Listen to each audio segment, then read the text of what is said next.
अगर आप एक इंडियन हैं या भारत के इतिहास जानने में दिलचस्पी रखते हैं तो आपने कभी न कभी इस नाम को जरूर सुना होगा, हावड़ा ब्रिज, जो हुगली नदी पर बना हुआ है। अगर बात करी जाए कलकत्ता के इतिहास की तो वो बहुत पुराना है, लेकिन इसमें भी एक बहुत बड़ी मिस्ट्री है और वो है हावड़ा ब्रिज की। दरअसल हावड़ा ब्रिज हुगली नदी पर बना हुआ है जो हावड़ा और कलकत्ता को जोड़ता है। इस ब्रिज को बनाने के लिए इंजीनियर ने बहुत मेहनत करी और जब ये ब्रिज बनकर तैयार हुआ तो लोग देखकर दंग रह गए। आपको जानकर हैरानी होगी कि इतने बड़े लंबे ब्रिज को बनाने के लिए नदी के दोनों किनारों पर केवल 2 पिलर्स का इस्तेमाल किया गया है और इसके बीच यानी नदी में एक भी पिलर का इस्तेमाल नहीं किया गया है और साथ ही पूरे ब्रिज में एक भी नट बोल्ट का इस्तेमाल नहीं किया गया है। फिर भी करीब 80 सालों से ये ब्रिज बिना किसी डैमेज के आज भी अपनी जगह खड़ा है। हर दिन इस ब्रिज पर लाखों गाड़ियां और लाखों लोग गुजरते हैं, जिस वजह से ये ब्रिज दुनिया का सबसे बिजी ब्रिज में से एक है। सेकेंड वर्ल्ड वॉर के दौरान 1942 से 1943 के बीच में जापान ने कलकत्ता पर कई बार बमबारी की, जिसमें हावड़ा ब्रिज को भी निशाना बनाया गया था, लेकिन ये ब्रिज जापान की बमबारी से बच निकला। लेकिन हैरान करने वाली बात तो ये है कि जो ब्रिज जापान की बमबारी से बच निकला उसे आज की डेट में पान और गुटखा खाने वाले लोगों ने खराब कर रखा है। आज की कहानी है world famous and one of the best engineering construction Howrah bridge की, जिसका नाम तो सबने सुना है, लेकिन इसके करीब 150 साल पुराने इतिहास और इसके बनने की दिलचस्प कहानी के बारे में बहुत कम लोग ही जानते हैं। कोलकाता में एंट्री के लिए ब्रिटिश काल के इस आइकॉनिक ब्रिज से गुजरना भी एक अनुभव है।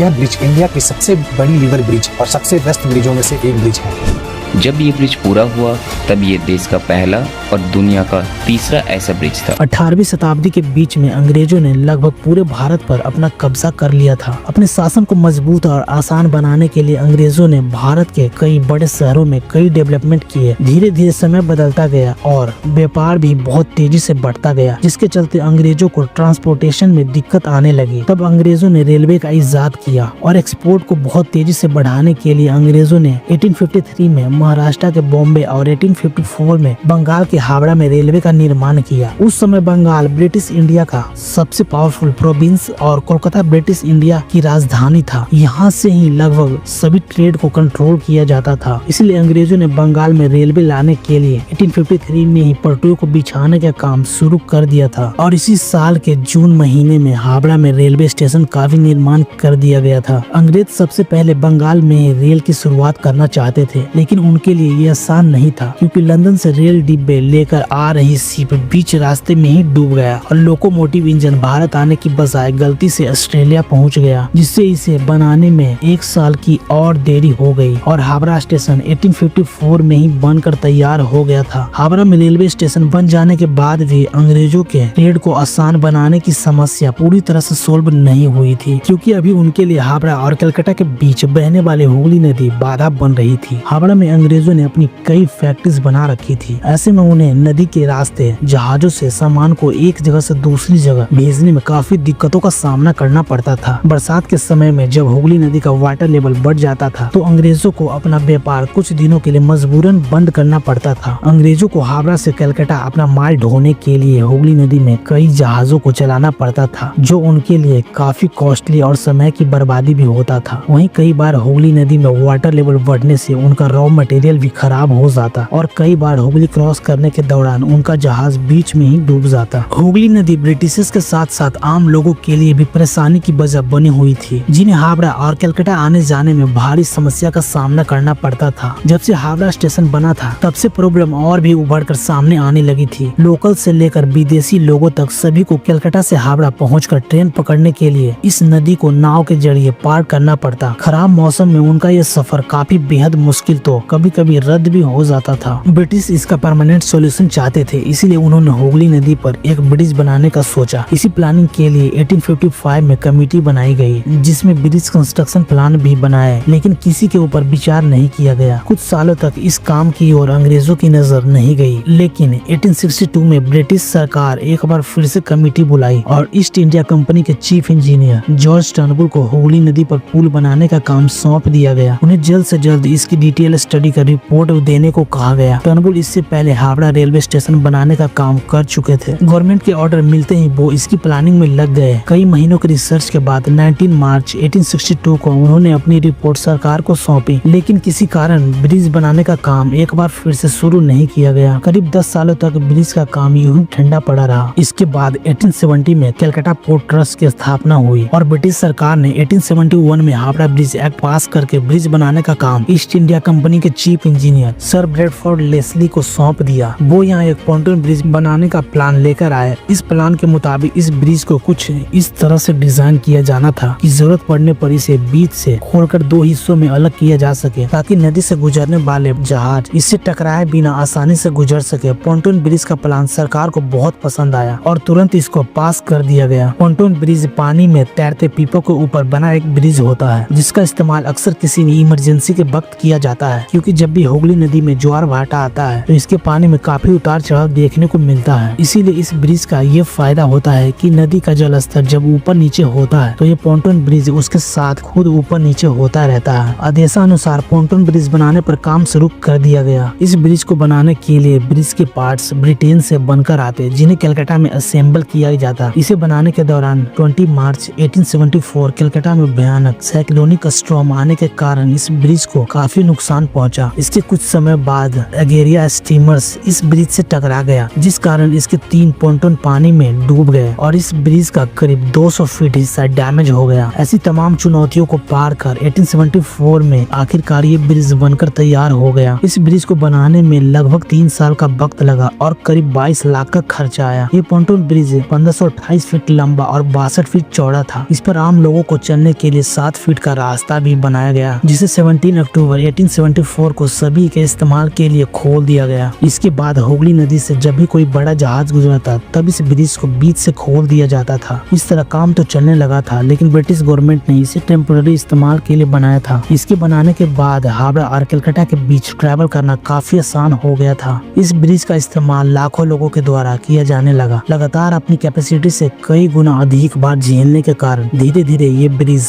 कमजोर पड़ने लगा, लेकिन ब्रिटिश गवर्नमेंट ने इसकी हालत पे कोई ध्यान नहीं दिया और आगे भी कई सालों तक इसे इस्तेमाल किया जाता रहा। गाड़ियों और लोगों के लिए हुगली नदी पार करने के लिए पॉन्टून ब्रिज तो रास्ता दे चुका था, लेकिन अब भी कलकत्ता की कनेक्टिविटी रेलवे से नहीं हो पाई थी। ब्रिटिश गवर्नमेंट कलकत्ता को दूसरे स्टेट के शहरों से रेलवे द्वारा कनेक्ट करना चाहती थी। रेलवे ब्रिज के डिजाइन और उसकी प्लानिंग का काम भी पॉन्टून ब्रिज को बनाने वाले chief engineer sir Bradford Leslie को सौंप दिया गया। लेस्ली ने इस काम के लिए अलेक्जेंडर मीडोज रेंडेल का साथ लिया। दोनों ने मिलकर डिजाइन तैयार करके इस ब्रिज के चीफ इंजीनियर आर्थर जॉन बैरी को सौंप दिया। 1882 में इस ब्रिज को बनाने का काम शुरू कर दिया गया और 1887 में ये बनकर तैयार हो गया। और इस साल महारानी विक्टोरिया के शासन के 50 साल पूरे हो रहे थे और ब्रिटिश ऑफिसर इसे गोल्डन जुबली ईयर के रूप में सेलिब्रेट करना चाहते थे। इसी वजह से इस ब्रिज का नाम जुबली ब्रिज रख दिया गया। रेलवे ब्रिज बन जाने के बाद भी पॉन्टून ब्रिज का लोड कम नहीं हो सका था और 20वीं शताब्दी की शुरुआत तक इस ब्रिज पर बैलगाड़ियों का लंबा जाम लगने लगा था। उस वक्त ब्रिटिश इंडिया की कैपिटल सिटी होने के साथ साथ कलकत्ता इकोनॉमिक सेंटर भी बना हुआ था, जिस वजह से यहाँ लोगों की भीड़ बढ़ चुकी थी। इस बढ़ती भीड़ से पॉन्टून ब्रिज पूरी तरह डैमेज हो रहा था। सामान से लदी कई बैलगाड़ियों रोज इसी ब्रिज पर घंटों खड़ी रहती थी। इतना भार उठाना इस ब्रिज के लिए इम्पॉसिबल हो चुका था। 1905 में एक्सीडेंट के खतरे को देखते हुए ब्रिटिश गवर्नमेंट ने इसका टेक्निकल इंस्पेक्शन कराया, जिसमें ब्रिज की बेहद खराब स्थिति का पता चला। ब्रिज की ऐसी कंडीशन को देखते हुए जल्द ही एक नए ब्रिज की कंस्ट्रक्शन पर सरकार को ध्यान देने के लिए कहा गया। इसके बाद ब्रिटिश गवर्नमेंट तुरंत हरकत में आई और नए ब्रिज की कंस्ट्रक्शन के लिए उसकी प्लानिंग और डिजाइन तैयार करने में जुट गए। अगले ही साल 1906 में पोर्ट कमीशन ने ईस्ट इंडिया के railway chief engineer RS height और कलकत्ता कॉर्पोरेट के चीफ इंजीनियर WB मैकेब की अध्यक्षता में एक कमेटी बनाई। उन्हें हुगली नदी पर एक नए ब्रिज के प्लान को रिव्यू कर उन पर डिटेल रिपोर्ट देने को कहा गया। दोनों ने कुछ महीनों बाद इस पर रिपोर्ट तैयार कर ब्रिटिश गवर्नमेंट को सौंप दी। कमेटी ने अपनी रिपोर्ट में 6 तरीके के ब्रिज बनाने के सुझाव पोर्ट कमीशन को भेजे थे, जिसमें टनल ब्रिज से लेकर फ्लोटिंग ब्रिज का सुझाव भी शामिल था। सभी 6 सुझाव पर गहन विचार किया गया। ब्रिज के कंस्ट्रक्शन, फाइनेंशियल एस्पेक्ट और ट्रैफिक पोटेंशियल को देखते हुए यहाँ फ्लोटिंग ब्रिज बनाने का निर्णय लिया गया। इसके बाद पोर्ट कमीशन ने नए ब्रिज के डिजाइन एंड कंस्ट्रक्शन के लिए टेंडर निकाला, जिसमें 23 कंपनीज को शॉर्टलिस्ट किया गया। इन कंपनीज को ब्रिज के डिजाइन बनाकर कमेटी को सौंपना था और सबसे बेस्ट डिजाइन बनाने वाली कंपनीज को 3000 पाउंड का इनाम भी मिलना था। इन सभी कंपनीज ने अपने डिजाइन को सबमिट किया, जिसमें से कमेटी को एक जर्मन कंपनी के डिजाइन पसंद आई, लेकिन उसे भी लोकेशन के हिसाब से अप टू मार्क न मानते हुए ड्रॉप कर दिया गया। जहाँ नए ब्रिज पर प्लानिंग चल रही थी, तो वहीं बंगाल में उस समय एक बड़ी राजनीतिक उथल पुथल से गुजर रहा था। लॉर्ड कर्सन के बंगाल पार्टीशन के फैसले के बाद हो रहे आंदोलनों के कारण नए ब्रिज के कंस्ट्रक्शन का काम शुरू नहीं हो सका। कई सालों तक ब्रिज का काम इसी तरह अटका रहा और साल 1911 आ गया। इस साल अंग्रेजों ने कलकत्ता की जगह दिल्ली को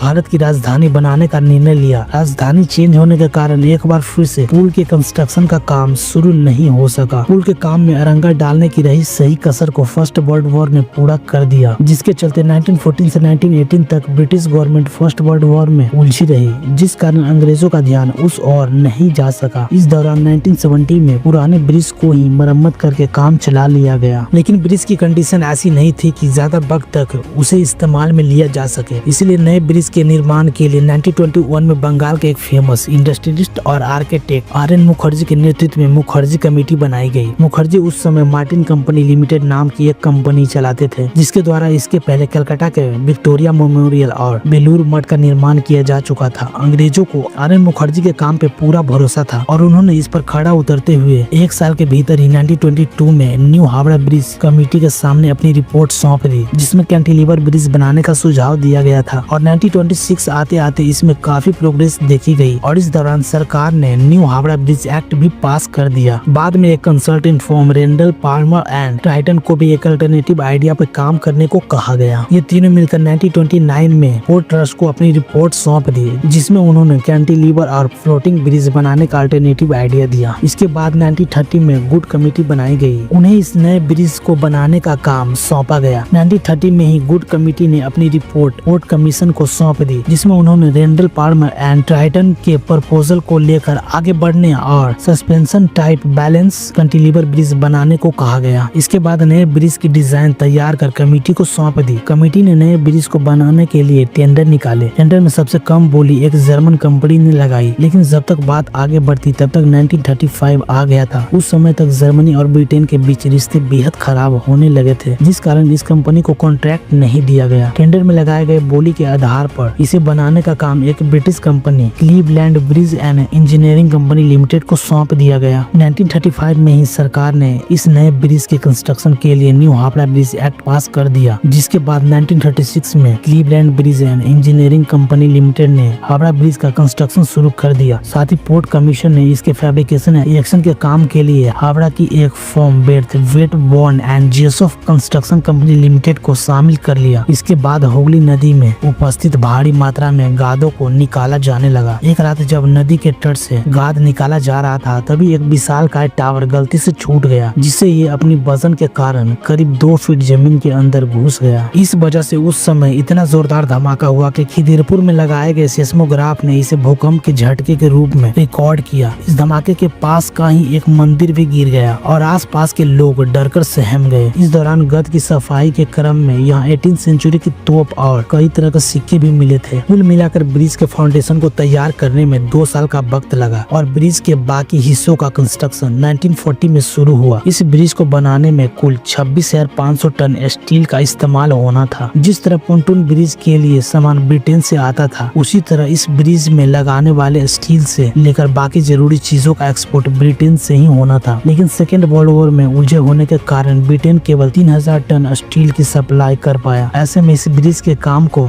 जारी रखते हुए करीब 23,500 टन स्टील की सप्लाई टाटा स्टील ने की थी। 4 साल तक लगातार दिन रात काम करने के बाद आखिरकार 1942 में यह ब्रिज बनकर तैयार हुआ। इसे बनाने में तब 2.5 करोड़ रुपए का खर्चा आया था। उस समय ये ब्रिज दुनिया का तीसरा सबसे लंबा कैंटिलीवर ब्रिज था। इस ब्रिज की लंबाई 2313 फीट, ऊंचाई करीब 270 फीट और पुल की सेंट्रल डेक यानी इसके ऊपर की सड़क की चौड़ाई करीब 71 फीट है। इसके अलावा सड़क के दोनों तरफ लोगों को चलने के लिए 15-15 फीट के 2 फुटपाथ को बनाया गया है और इसका सेंट्रल स्पैन 1500 फीट के करीब है। इस ब्रिज की डेक को मेन ड्रस से 39 पेड़ के हैंगर्स के सहारे लटकाया गया है। इस ब्रिज को जो सबसे ज्यादा खास बनाती है वो है इसकी डिजाइन। इसमें स्टील की प्लेटों को जोड़ने के लिए एक भी नट बोल्ट का इस्तेमाल नहीं किया गया है। पूरे ब्रिज को केवल धातु की बनी कीलों और वेल्डिंग के सहारे जोड़ा गया है। आपको जानकर जानकर हैरानी होगी कि ये पूरा का पूरा ब्रिज नदी के दोनों किनारों पर केवल 280 फीट ऊंचे 2 पिलर्स के सहारे ही खड़ा है। इसके दोनों पिलर्स के बीच की दूरी 1500 फीट आसपास की है। दोनों पिलर्स के अलावा इस ब्रिज को सपोर्ट करने के लिए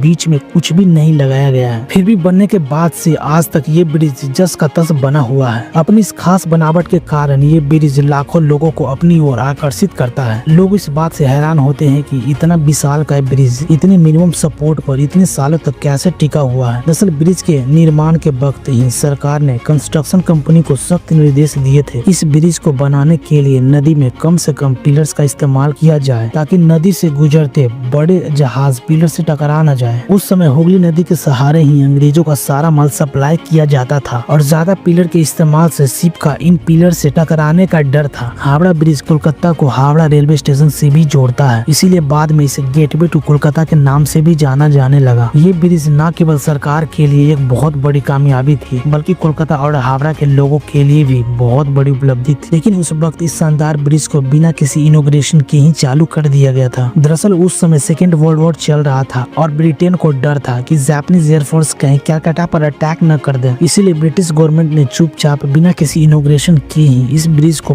पब्लिक के लिए खोल दिया था। 20 दिसंबर 1942 की रात ब्रिटिश गवर्नमेंट का ये शक यकीन में बदल गया जब अचानक से शहर की ओर जापानीज लड़ाकू विमान मंडराने लगे और देखते ही देख जापानीज एयरफोर्स के विमानों ने इस ब्रिज के आसपास बमबारी शुरू कर दी। इस बॉम्बिंग के आसपास के क्षेत्रों में काफी नुकसान हुआ। दरअसल उस समय चाइना और जापान के बीच युद्ध छिड़ा हुआ था। वहीं ब्रिटेन और अमेरिका चाइना को सपोर्ट करते हुए युद्ध का सामान सप्लाई कर रहे थे ताकि वो एशिया में सुपर पावर के रूप में उभरते जापान को काउंटर कर सके। चाइना को वेपन सप्लाई के लिए उस समय एक ही रास्ता था जो भारत से होकर जाता था। जापान की नजर अमेरिका और ब्रिटेन के इसी सप्लाई चेन को तोड़ने पर था। उस समय हावड़ा ब्रिज के ठीक बगल में ही एक फेमस पोर्ट हुआ करता था। जापानीज एयरफोर्स हावड़ा ब्रिज के साथ साथ इस पोर्ट को भी तबाह करना चाहती थी, लेकिन जापानीज एयरफोर्स ने काउंटर अटैक के डर से हमला रात के वक्त किया। रात के अंधेरे में जापानीज एयरफोर्स का निशाना चूक गया और बम हावड़ा ब्रिज की जगह एक होटल पे जा गिरा, जिससे आसपास के क्षेत्रों में तो काफी हानि हुई, लेकिन किस्मत से हावड़ा ब्रिज को कोई नुकसान नहीं पहुंचा। सेकेंड वर्ल्ड वॉर खत्म होने के करीब 2 साल बाद 1947 में भारत अंग्रेजों से आजाद हो गया और हावड़ा ब्रिज का मालिकाना हक भारत के पास आ गया। आजादी के बाद इस ब्रिज का इस्तेमाल काफी बढ़ गया था। उस समय कलकत्ता और हावड़ा को कनेक्ट करने के लिए ये एकमात्र ब्रिज हुआ करता था। 1993 से पहले तक इस ब्रिज पर ट्रैम भी चला करती थी, लेकिन अन्य गाड़ियों से पड़ने वाले बेतहाशा लोड के कारण 1993 में इसे बंद कर दिया गया। अपने यूनिक डिजाइन के चलते ये ब्रिज इतना पॉपुलर हो गया कि देश और विदेश के कई फिल्म डायरेक्टर ने इस ब्रिज को अपनी फिल्मों में दिखाया। 1965 में इस हावड़ा ब्रिज का नाम महान पोएट रविंद्रनाथ टैगोर के ऑनर में इनके नाम पर रविंद्र सेतु कर दिया गया, लेकिन आज भी लोगों की जुबान से इसका पुराना नाम नहीं उतर पाया है और लोग इसे हावड़ा ब्रिज के नाम से ही जानते हैं। 1970 तक बंगाल की बढ़ती आबादी और कॉमर्शियल एक्टिविटीज में आई तेजी के बाद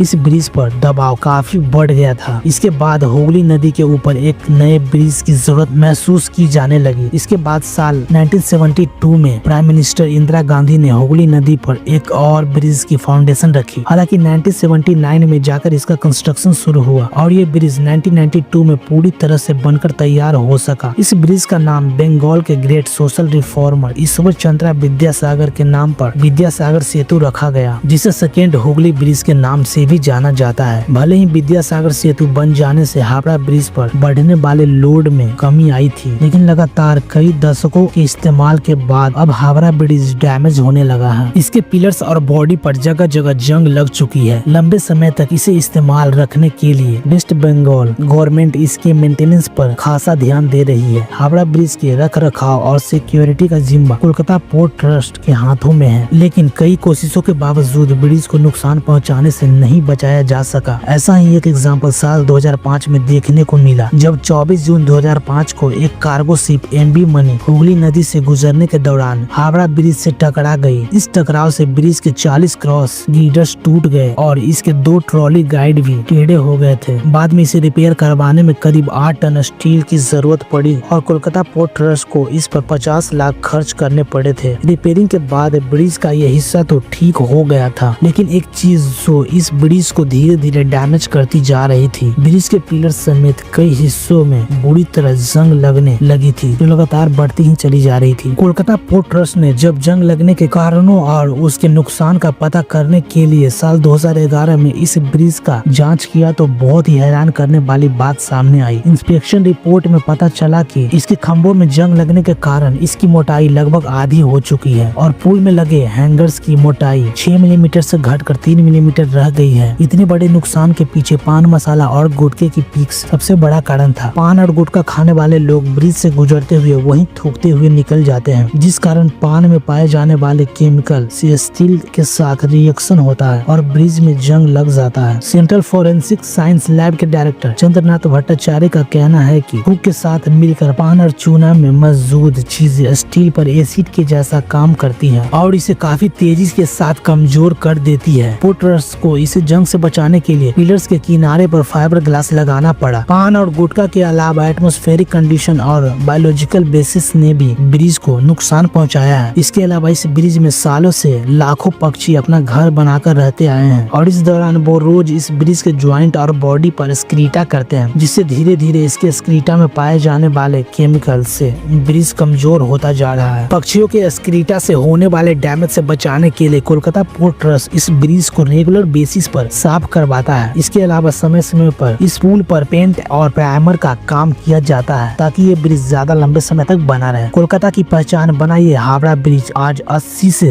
ज्यादा सालों बाद भी लोगों के काम आ रहा है। पर आपको क्या लगता है, ये ब्रिज और कितने सालों तक ऐसा का ऐसा रहेगा? कमेंट में जरूर बताना।